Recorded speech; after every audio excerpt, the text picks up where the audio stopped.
નમસ્કાર દર્શક મિત્રો, @ગુજરાતમાં આપનું સ્વાગત છે। પૌરાણિક મહત્વ ધરાવતી નર્મદા નદી ભારતની સૌથી પવિત્ર નદીઓમાંની એક માનવામાં આવે છે, જેનું પ્રાચીન નામ રેવા હોવાનું કહેવાય છે। હિન્દુ ધાર્મિક માન્યતા પ્રમાણે નર્મદા નદી 7 કલ્પમાંથી બનેલી છે। નર્મદાને ગુજરાતની જીવાદોરી કહેવામાં આવે છે। સમગ્ર વિશ્વમાં નર્મદા જ એકમાત્ર એવી નદી છે જેની પરિક્રમા થાય છે। નર્મદા ફક્ત મધ્ય ગુજરાત જ નહીં, કચ્છ, સૌરાષ્ટ્ર અને ઉત્તર ગુજરાતના અનેક જિલ્લાઓની તરસ ઠારે છે। આખા ગુજરાતને પાણી પૂરું પાડવાની સાથે નર્મદાનું આધ્યાત્મિક મહત્વ પણ રહેલું છે।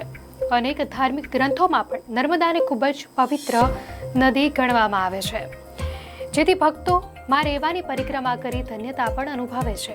એવી માન્યતા છે કે નર્મદાની પરિક્રમા કરવાથી ભક્તોની તમામ મનોકામના પૂર્ણ થાય છે।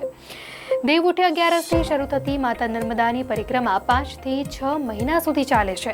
3600 કિલોમીટર લાંબી આ પરિક્રમામાં અનેક આસ્થાના કેન્દ્રો અને આશ્રમો આવે છે। મધ્યપ્રદેશના ઓમકારેશ્વરથી શરૂ થયેલી પરિક્રમા ગુજરાતના નર્મદા જિલ્લાના સુરપાણેશ્વરના જંગલોમાંથી પસાર થઈ ભરૂચ જશે। મધ્યપ્રદેશથી નીકળી આ નદી ભરૂચના દરિયામાં ભળી જાય છે। 3600 કિલોમીટરની આ પરિક્રમામાં 5 થી 6 મહિના પૂર્ણ કરીને અમરકંટક સુધી જઈને ફરી ઓમકારેશ્વર પહોંચશે ત્યારે પરિક્રમા પૂર્ણ થઈ ગણાતી હોય છે।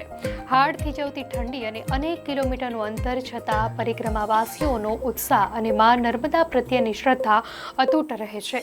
લોકમાન્યતા અનુસાર નર્મદા નદીના કાંઠે જ આદિ શંકરાચાર્ય તેમના ગુરુ ગોવિંદ ભગવતપાદને મળ્યા હતા અને દીક્ષા ગ્રહણ કરી હતી। નર્મદા પરિક્રમાને સૌથી કઠિન પરિક્રમા પણ ગણવામાં આવે છે, તેમ છતાં લાખો શ્રદ્ધાળુઓ આ પરિક્રમા કરે છે।